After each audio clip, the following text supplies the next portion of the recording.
Hello students, welcome to today's session, class 11, subject English, unit 2, a poem, Confessions of a Born Spectator by Ogden Nash.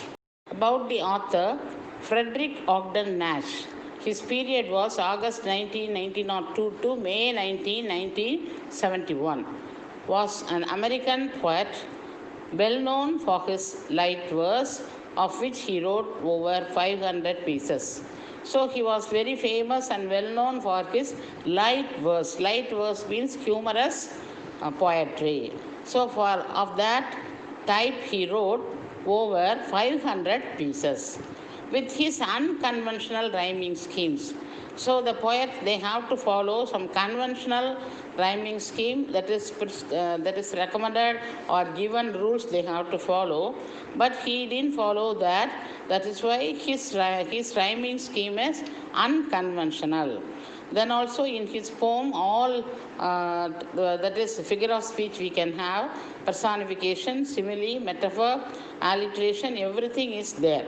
So with his unconventional rhyming scheme, he was declared the country's best known producer of humorous poetry. So with this unconventional rhyming scheme, he was declared that he became very famous. How? He was declared as the country's best known producer of humorous poetry. நகைச்சுவை உணர்வோடு எழுதப்பட்ட அந்த அந்த போயட்ரிக்கு அவரை என்ன செய்கிறாங்க, கண்ட்ரியினுடைய best popular ரொம்ப புகழ் வாய்ந்த ப்ரொடியூசர் ஆஃப் ஹியூமரஸ் போயட்ரின்னு சொல்கிறாங்க. His light was even earn him a place on a postal stamp. அவருடைய பெயரில் அதாவது போஸ்டல் ஸ்டாம்பை வெளியிடுற அளவுக்கு அது பெயரை ஈட்டி தந்தது. So he earned all this humorous poetry even earned him a place on a postal stamp. So அவருடைய ஸ்டாம்பை வெளியிட்டாங்கன்னா how he was popular and well known அப்படின்றத தெரிஞ்சுக்கோங்க. Next one, warm up. Not everybody loves to play and participate in games, sports and other extracurricular activities. Some of us wish to be mere spectators. List out the activities in which you like to be either a performer or a spectator. Share your views with your class, the classmates. So not everybody doesn't love to play and participate in games. So they want to be or they love to be mere spectators. That's what given here. எல்லாரும் விளையாடணும், கேம்ஸில் participate பண்ணணும்னு நினைக்க மாட்டாங்க. சிலர் பார்வையாளர்களாக மட்டும் இருக்கணும், ஸ்பெசிஃபிக்காக அதில் தான் இருக்கணும் அப்படின்னு நினைப்பாங்க. ஆடியன்ஸாக மட்டும் இருந்து ரசிக்கணும் அப்படின்னு நினைப்பாங்க. That is what the title it deals. Confessions of a born spectator அப்படின்னு சொல்லி கொடுத்துருக்குறாங்க. இங்கே ஸ்பெக்டேட்டரை பற்றின அந்த கன்ஃபெஷன் தான் இங்கே. கன்ஃபெஷன் சொல்லும்போது அதில் பற்றின வாக்குமூலம் அப்படின்னு சொல்லலாம், அறிக்கை. நான் I want to be a spectator always, I don't want to be a player or performer. That is the statement to be discussed here. So not everybody loves to play and participate in games, sports and other extracurricular activities. Some of us wish to be mere spectators. சிலர் எப்பையும் பார்வையாளர்களாக ஆடியன்ஸில் ஒருத்தராக இருந்து அவங்க விளையாடுற கேமை ரசிக்க தான் நம்ம ஆசைப்படுறோம், ரசிக்கிறவர்களாக இருக்கிறோம். List out the activities, that is cricket, other games, sports. You have to list out all the names of the games in one column. Then whether in that activity you want to be a performer, that is player, or a spectator, அல்லது பார்வையாளரா ஆடியன்ஸா அப்படின்னு சொல்லி கேட்டிருக்காங்க. You share your views with the class. Now a table is given, activity table. You fill up the game and you write whether you want to be spectator or player. An introduction. Here is a poem by Ogden Nash, who believes that a spectator can be as enthusiastic as a player. He is equally enthusiastic. How enthusiastically the player plays the same enthusiasm a spectator also has.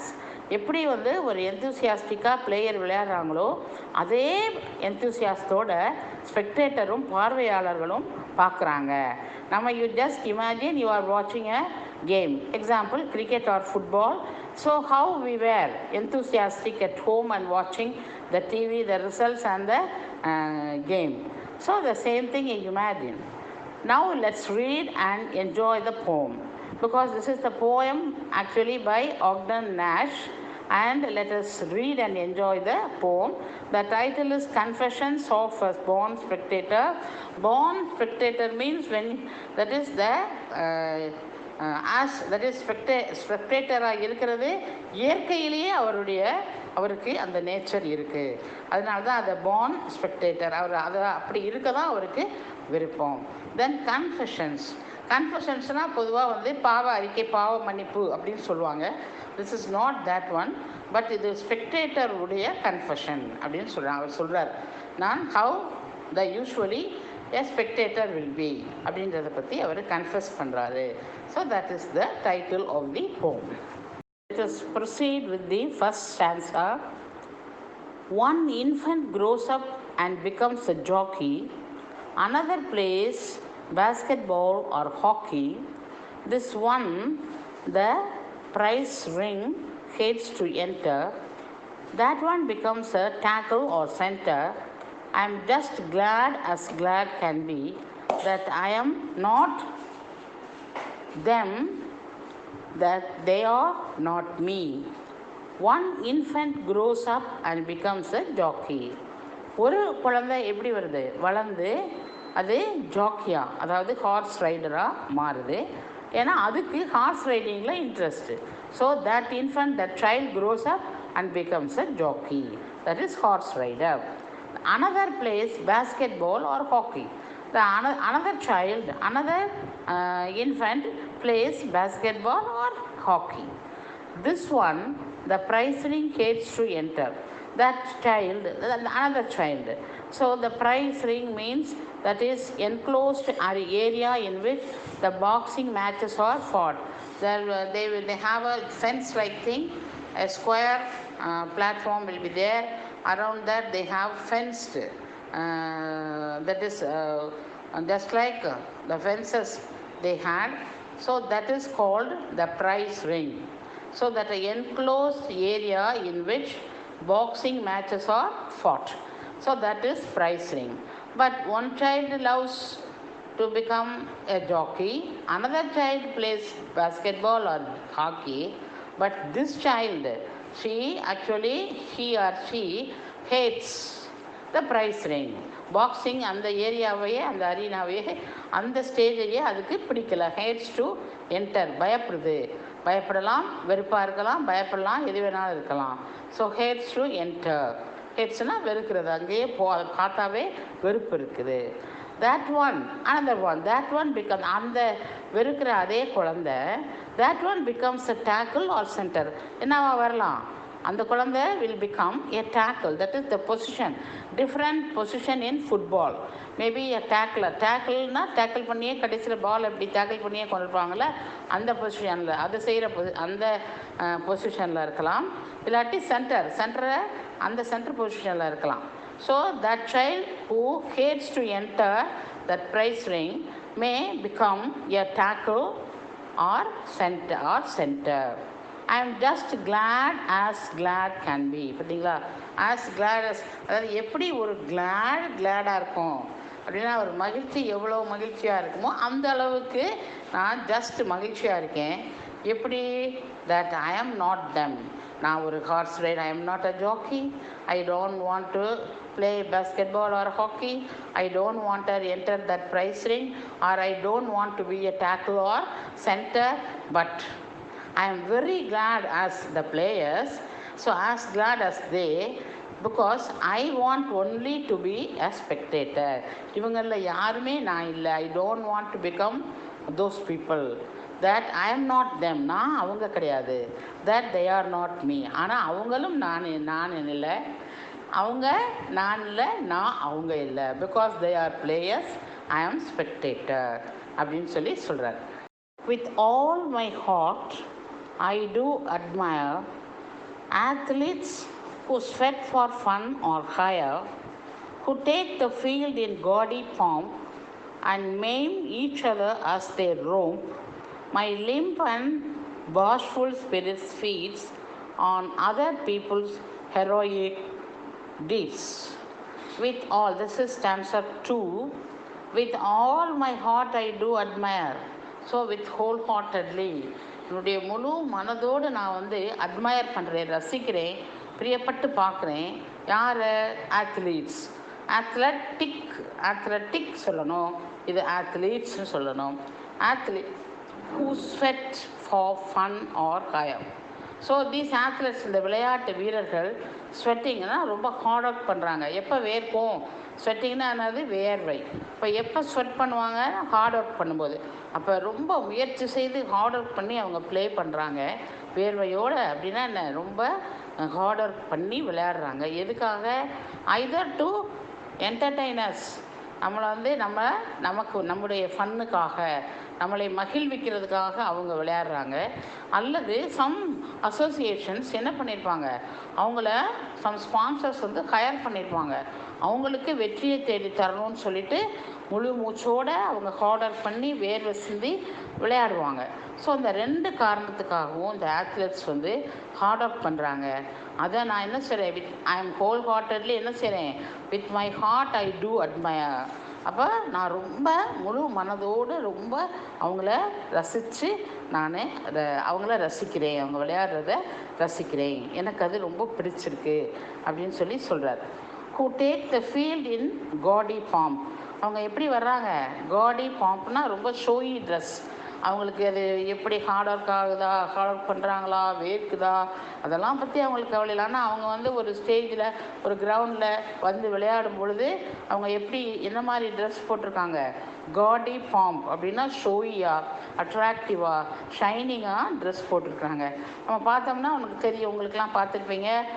அதாவது அந்த sports பனியன்லாம் பார்த்திங்கன்னா ரொம்ப டெக்கரேட்டிவாக, ரொம்ப ஒவ்வொருத்தரும் ஒவ்வொரு டிசைனில் போட்டிருப்பாங்க.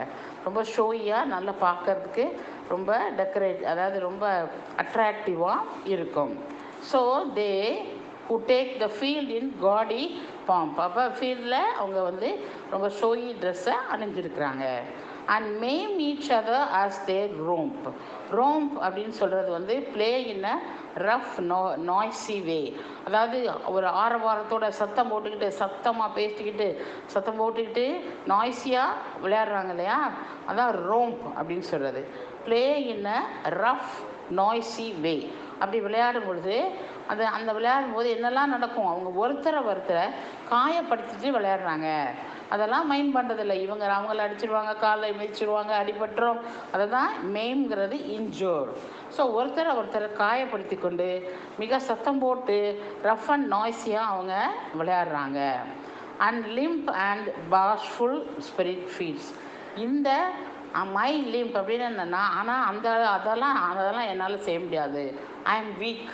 அவர் வீக்குங்கிறார். லிம்ப்னா வீக். அண்ட் bashful அப்படின்னா நான் ரொம்ப ஷை அண்ட் ரிலக்டன்ட். எனக்கு அப்படிலாம் நான் வெட்கப்படக்கூடிய, கூச்சப்படக்கூடிய அந்த தன்மையில் இருக்க, நான் அப்படிலாம் போய் என்னால் அந்த bashful ஸ்பிரிட் அந்த இதெல்லாம் என்கிட்ட கிடையாது. ஆனால் இவங்களுடைய இந்த இது வந்து feeds on other people's heroic deeds. ஆனால் எனக்கு என்ன இருக்குது? இவங்களுடைய விளையாட்டு, இந்த நாய்ஸி அண்ட் ரஃப், அந்த ரஃப்பாக ப்ளே பண்ணுறாங்க, ஒருத்தருக்கு அடிச்சுக்கிறாங்க, ரொம்ப ஷோயி ட்ரெஸ் போட்டு, இதெல்லாம் வந்து என்னைய வந்து என்னுடைய நீட்ஸ் வந்து எப்படின்னா feeds on other people's heroic. ஹீரோனா என்ன அர்த்தம்? ஒரு எப்படி உங்களுக்கு ஹீரோனா என்ன தெரியும்? I don't want to explain. அப்போ இது ஹெரோயிக் டீட்ஸ்னால் அவங்க ப்ளே பண்ணுற, அவங்க அதை காணுகின்ற, அதாவது செய்கின்ற அந்த விளையாட்டோ இல்லை என்ன அதில் பார்ட்டிசிபேட் பண்ணுறாங்களோ அந்த டீட்ஸ், அந்த செயல்கள் எனக்கு ரொம்ப திருப்தியாக, நான் அதை பார்க்குறதே அந்த ஸ்பிரிட்டோடு நான் பார்க்குறேனே, அதே என்னை ரொம்ப திருப்தியாக்குகிறது, அது என்னைய சாட்டிஸ்ஃபை பண்ணுது. On other people's heroic deeds. அவங்க இவ்வளவு வீரமாக விளையாடுறதையும், வேர்வை சிந்துறதையும், ஒருத்தர் காயப்படுத்தி கொண்டு விளையாடுறதையும், அதே போல் சத்தம் போட்டு ஆரவாரத்தோடு விளையாடுறது, அழகான ஷோயி ட்ரெஸ் போடுறது, இதெல்லாம் எனக்கு ரொம்ப சாட்டிஸ்ஃபேக்டரியாக இருக்குது. அது அடுத்தவங்களுடைய இந்த வீர விளையாட்டு என்னை திருப்திப்படுத்துகிறது அப்படின்னு stanza. Now, A runs 90 yards to score. B knocks the champion to the floor, cracking vertebrae and spines, lashes his steed across the line. You would think my ego it would please to swap position with one of these. So now, இதில் இந்த ஸ்டான்ஸால் என்ன சொல்கிறாங்கன்னா, யார் யார் to win, அதாவது ஜெயிக்கிறதுக்காக, to reach the victory பாயிண்ட்டுக்காக, victory அந்த அதாவது சக்ஸஸை எய்ம் பண்ணி என்னெல்லாம் பண்ணுறாங்கன்னு இங்கே கொடுத்துருக்காங்க. Now a runs 90 yards to score. A yards அப்படின்றது 3 feet, that is equal to 3 feet யார்ட்னா அது ஒரு யூனிட் ஆஃப் மெஷர்மெண்ட்டு. அப்போ இன்னும் 90 yards ஸ்கோர் பண்ணுறதுக்கு இருக்குது அவனுக்கு, to score 90 yards. Be knocks the champion to the floor. அவன் அந்த சாம்பியனாக இருக்கிறவனை என்ன செய்கிறான், கீழே தள்ளுறான். எப்படி கீழே தள்ளுறான்னா, கிராக்கிங் வெர்டபிரே, கிராக். அந்த கிராக்குங்கும் போதே நமக்கு அந்த கிராக்கிங், அந்த வெர்டபிரே, முதுகெலும்பு தொடர், முதுகெலும்புகள் அப்படியே உடையிடும் தெரியுங்களா, பின்னால் ஸ்பைனல் கார்டை ப்ரொடெக்ட் பண்ணுற அந்த வெர்டபிரே, அந்த முதுகெலும்பு தொடர் வரிசையாக ஸ்கல்லேருந்து இருக்கு இல்லையா, அதுக்கெல்லாம் அந்த எலும்புகளெல்லாம் முறிகிற அளவுக்கு இந்த சாம்பியன் அவனை அடித்து கீழே தள்ளுறான். Lashes his street. இன்னொருத்தர் என்ன பண்ணுறான், தன்னுடைய ஹார்ட்ஸ், எப்படிப்பட்ட ஹார்ட்ஸ், ஸ்டீட்னா எ லார்ஜ் ஸ்ட்ராங் ஹார்ட்ஸ்னு அர்த்தம், ரொம்ப ஸ்ட்ராங்கான தன்னுடைய இந்த பெரிய ஹார்ட்ஸை லேஷஸ் அப்படின்னா என்ன, விப்பை வச்சு அடிக்கிறான், அதாவது சாட்டையை வச்சு பீட்ஸ் வித் த விப். அப்போது எதுக்கு, டு வின், ஓடு ஓடு ஓடு போய் ஜெயிக்கணும் அப்படின்னு சொல்லிட்டு லேஷஸ் ஹிஸ் ஸ்டீட், விப்பை வச்சு beating the horse. That horse itself is very strong. He was strongly beating the horse with the whip. விப்புனா சாட்டை. You would think my ego it would please. எப்படி வாசிக்கணும்னா, it would please to swap positions with one of these. என்னுடைய ego சொல்லலாம், ego it would please my ego எப்படி, if I change my position as அதாவது player, நான் exchange பண்ணிட்டேன்னா player, அதாவது spectator அப்படின்ற பொசிஷன்லேருந்து பிளேயர்ன்ற அந்த பொசிஷனுக்கு என்னை மாற்றிக்கொண்டேன்னா, it may satisfy, it may please my, it would please my ego. நீங்களும் நினைக்கலாம், நீங்களும் நீ போய் பார்ட்டிசிபேட் பண்ண, நீ பிளேயராக போய் நீ ஜெயிச்சுறேன் அப்படின்னு சொல்லலாம், நீங்களும் நினைக்கலாம் அப்படின்னு சொல்லிட்டு தன்னுடைய ஈகோ சொல்லலாம். You may also think to ஸ்வாப்னா எக்ஸ்சேஞ்ச், தட் இஸ் பொசிஷன். நீ அங்கே போய்க்க பிளேயர் பொசிஷனுக்கு நீ ஏன் போகக்கூடாது, நீ போய் உன்னுடைய நீ நல்ல பெரிய ஆளாக ஆகலாம்ல, நீ போகக்கூடாதா அப்படின்னு சொல்லி என்னுடைய ஈகோ என்னை டெம்ப்ட் பண்ணலாம் அப்படின்னு சொல்லி சொல்கிறேன். Now fourth stanza. Well, ego it might be pleased enough, but zealous athletes play so rough. They do not ever in their dealings consider one another's feelings. I am glad that when my struggle begins, Twixt, prudence and ego, prudence wins. Well, ego it might be pleased enough. அதுக்கு நான் அந்த மாதிரி செஞ்சேன்னா ரொம்ப சந்தோஷமாக தான் இருக்கும், நான் பிளேயராக மாறினான்னு முதல் ஸ்டான்ஸால் சொல்கிறார். But jealous means enthusiastic, very active அப்படின்னு அர்த்தம். பட் ஜெலஸ் ஆத்லெட்ஸ் எப்படி இருக்காங்க, ரொம்ப ஆக்டிவாக இருக்காங்க, ரொம்ப சுறுசுறுப்பாக உற்சாகத்தோடு விளையாடுறாங்க. ப்ளே ஸோ ரஃப், ரொம்ப ரஃப்பாக முரட்டுத்தனமாக விளையாடுறாங்க. They do not ever in their dealings. இந்த டீலிங்ஸ்னால் இந்த இடத்துல அவங்க விளையாட்டு தான் டீலிங்ஸ், அதுதான் அவங்க பிஸ்னஸ் டீலிங்ஸ் மாதிரி. இங்கே என்னது, விளையாட்டு டீலிங்ஸ் தான், இங்கே விளையாட்டு தான். இங்கே அவங்களுக்கு இப்போ பிஸ்னஸாக இருக்குது, தட் இஸ் டீலிங்ஸாக இருக்குது. அப்போ இந்த இடத்துல அவங்களுடைய டீலிங்ஸ் என்ன, விளையாட்டு தான். அப்போது they won't consider others feelings அப்படின்னு வருது. They do not ever in their dealings consider one another's feeling. அடுத்தவங்களுடைய ஃபீலிங்ஸை, ஒருத்தருக்கு ஒருத்தர் மற்றவங்களுடைய ஃபீலிங்ஸை பற்றி கன்சிடரே பண்ணுறதில்ல. அதை பற்றி ஒரு பெருசாக நினைக்கிறது இல்லை, அதை மைண்ட் பண்ணுறதே இல்லை. ஏன்னா அவங்களுடைய வேலை, அவங்களுடைய டீலிங் என்ன, they have to play very actively, ரஃப்லி, தே ஹாவ் டு வின். அவங்க டார்கெட் என்ன, success, success, victory, victory, victory தான். I am glad that when my struggle begins, நான் ரொம்ப சந்தோஷப்படுறேன் என்னுடைய ஸ்ட்ரகிள் பிகின்ஸ். எப்படி, பிட்வீன், இது வந்து பழைய வேர்டு, பிட்வீன் அப்படின்றது தான் twist. Between prudence and ego. எது, அதாவது என்னுடைய ஸ்ட்ரகிள் இப்போ ஸ்டார்ட் ஆகுது, இதுவா அதுவா அப்படின்ற ஒரு போராட்டம்.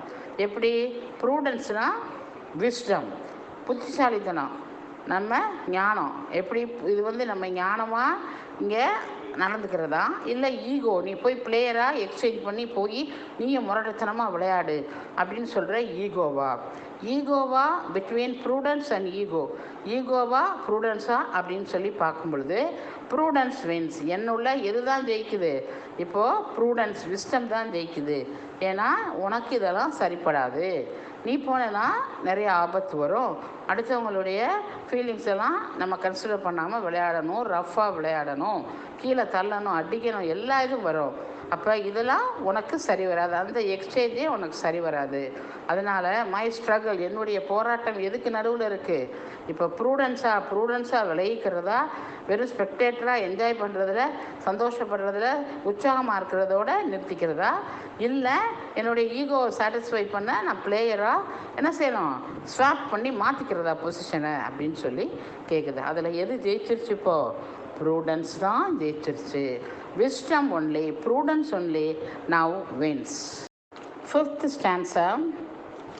Well, swollen eye meets gnawed fist when snaps the knee and cracks the wrist, when officialdom demands, is there a doctor in the stands? My soul in true thanksgiving speaks for this modest of physics. When swollen eye அப்படிங்கிறது வீங்கி போன கண். when swollen eye meets, என்ன வீங்கி போன வீக்கமுடைய அந்த கண்கள், gnawed fist, gnawedனா ரஃப் அண்ட் ட்விஸ்டட் ஃபிஸ்ட், கை இப்படி மடக்கிட்டோம்னா அதுக்கு பேர் தான் ஃபிஸ்ட்டு, இப்படி முறுக்கி துருக்கி, when snaps the knee, நல்ல நீயை மடக்கி உடைக்கிற மாதிரி மடக்கி, and cracks the wrist. இந்த கிராக்குன்னு சொல்லும் போதே நமக்கு உடையிற மாதிரி இருக்குது, அந்த வேர்டு தான். அந்த மாதிரி சவுண்டோட அந்த சத்தம், அந்த சவுண்டு, அந்த வேர்டு ரெண்டும் ஒரே மாதிரி நமக்கு தோணுது இல்லையா, அதுதான் அந்த ஸ்பெஷாலிட்டி.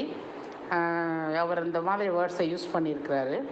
ஸோ கிராக்ஸ் த ரிஸ்ட் அப்படின்னா மணிக்கட்டு கிராக் ஆகிற அளவுக்கு அவங்க என்ன செய்கிறாங்க, ரஃப் அண்ட் ட்விஸ்டடாக முழங்கால் மடக்கி அடித்து, ரிஸ்ட்டை முறுக்கி, ரிஸ்ட்டை உடைச்சி, இப்படியெல்லாம் வந்து அவங்க விளையாடும் பொழுது கண்களெல்லாம் வீங்கி போய் இருக்கிற அந்த நிலையில் இருக்கிறபோது என்ன செய்வாங்க, அஃபீஷியல்டம் டிமாண்ட்ஸ், அங்கே உள்ளே இருக்கிற அந்த ஸ்டேஜில் விளையாடிட்டு இருக்கிற அந்த இடத்துல இருக்கிறவங்க, they demand doctor, is there a doctor இந்த ஸ்டாண்டுங்கிறது அந்த ஸ்போர்ட்ஸ் இதுலேயே ஒரு செக்ஷன் அங்கே இருக்கும், அதில் டாக்டர்ஸு பிளேயர்ஸு எல்லோரும் உட்காந்துருப்பாங்க. ஸோ அந்த இதுக்கு தான் ஸ்டாண்ட்ஸ்ன்னு சொல்கிறாங்க. அப்போ இந்த ஸ்டாண்ட், அந்த சீட், அந்த இருக்கிற அந்த செக்ஷன்லேருந்து இஸ் தேர் அ டாக்டர் அப்படின்னு சொல்லி டிமாண்ட் பண்ணி இங்கே அப்ரிஷியேட் பண்ணுறவங்க வந்து கேட்குறாங்க. மை சோல் இஸ் ட்ரூ, இதெல்லாம் பார்க்கும்போது my soul is true thanksgiving. அப்போனா போதும்பா, சோலுங்கிறது என்னது, என்னுடைய ஆத்மா பேசுது அப்படின்னா மனசு பேசுதான். So my soul in true thanksgiving, உண்மையிலேயே என்ன சொல்லுதான், நன்றி சொல்லுதான். என்ன சொல்லுது, ஸ்பீக்ஸ் வித் தேங்க்ஸ் கிவிங்கோடு என்னுடைய சோல் பேசுது உண்மையிலேயே. For this modest of physics, எனக்கு என்னுடைய இந்த நிலையா, இந்த பாடி, இந்த கண்டிஷன், இந்த மாடஸ்டான இந்த ஃபிசிக்னா பாடி, இதே எனக்கு போதும்பா. அங்கேருந்து கை முறிஞ்சு, கால் முறிஞ்சு, கண்ணு வீங்கி, கால் உடஞ்சி, ரிஸ்ட் கிராக் ஆகி, ஒரு டாக்டர் யாராவது இருக்காங்களா அப்படின்னு சொல்லிட்டு அஃபிஷியேட் பண்ணுறவங்க அங்கேருந்து கூப்பிட, இந்த மாதிரியான காரியத்தெல்லாம் பார்க்கும் பொழுது என்னுடைய உண்மையிலே என் சோல் சொல்லுது வித் தேங்க்ஸ் கிவிங், பேசுதான் அவனுடைய மனசாட்சி. இதெல்லாம் அந்த இடத்துல தான் அதை நம்ம மெட்டஃபர் பெர்சானிஃபிகேஷன்னு சொல்கிறது, உருவகப்படுத்தி இங்கே சொல்கிறாங்க. சோல் எங்கேயாவது பேசுமா, பேசாது இல்லையா, அதை உருவகப்படுத்தி உருவக அணின்னு சொல்கிறது அது. அப்போ அதை ஒரு மனிதனாக பேசுகிற மாதிரி காமிக்கிறாங்க. My soul in true thanksgiving speaks for this modest of physics. போதும், திஸ் மாடஸ்ட் ஆஃப் இந்த என்னுடைய ஃபிசிக்ஸுடைய இந்த கண்டிஷன், பாடியுடைய இந்த மாடஸ்ட் கண்டிஷனை எனக்கு போதும் அப்படின்னு சொல்லி very much satisfy with this my soul thank பண்ணுது அப்படின்னு சொல்லி சொல்கிறார். The last stanza, that is 6th stanza. Athletes I will drink to you or eat with you. Drink to you அப்படின்னா I will drink to wish you good luck. I will drink with you to celebrate success, or eat with you, even I will eat with you for all those things, or anything except compete with you, whatever or any other thing I will do except competing with you. நான் உங்களோட விளையாடுறத மட்டும்தான் எனக்கு முன்னால் முடியாது. But I will drink to you, அதாவது celebrate பண்ணுறதுக்காக நான் ட்ரிங்க் பண்ணுவேன், டைன் வித் யூ, சாப்பிடுவேன், இதுவே நான் செய்வேன். எக்ஸப்ட் பிளேயிங் ஆர் உங்களோட போட்டி போட மட்டும் என்னால் முடியாது. I will buy tickets worth their radium. Radium costly material, அதை விட அதிகமான விலை கொடுத்து கூட அந்த டிக்கெட்டை வாங்கிறதுக்கு நான் ரெடியாக இருக்கேன். I will buy tickets worth their radium to watch you gambol in the stadium. gambol அப்படின்றது run and jump happily in the stadium. அப்போ ஸ்டேடியத்தில் ஒரு விளையாண்டு முடித்த உடனே இல்லை விளையாடி கொண்டு இருக்கும்போது ஒரு உற்சாகத்தோடு ஓடுறது, ஜம்ப் பண்ணுறது, சந்தோஷத்தில் இதெல்லாம் பார்க்குறதுக்கு, to watch all these things.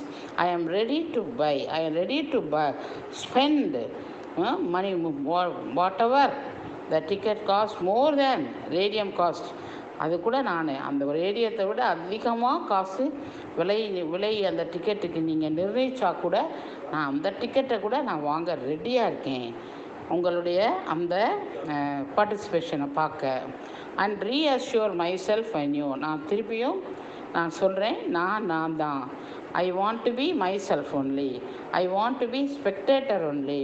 I don't want to become a player. That's what I reassure. மறுபடியும் நான் உறுதியாக சொல்கிறேன், நான் I am myself anew, that you are not me and I am not you. நான் நீங்கள் இல்லை, நீங்கள் நான் இல்லை. இதை நான் மீண்டும் ரீஅஷ்யூர் பண்ணுறேன் அப்படின்னு சொல்கிறான். This spectator always wants to be a spectator only. He enjoys as a spectator, and also he wants to enjoy what all the participation and the emotions they show in the ground players. அதெல்லாம் enjoy பண்ண he is very, that is he loved to be like that. அதனால் அவர் ஒரு நாளும் பெர்ஃபார்மராக பிளேயராக விரும்பலை. he wants to be a spectator, showing all the equal enthusiasm like player in the stadium. Thank you children for watching. Thank you.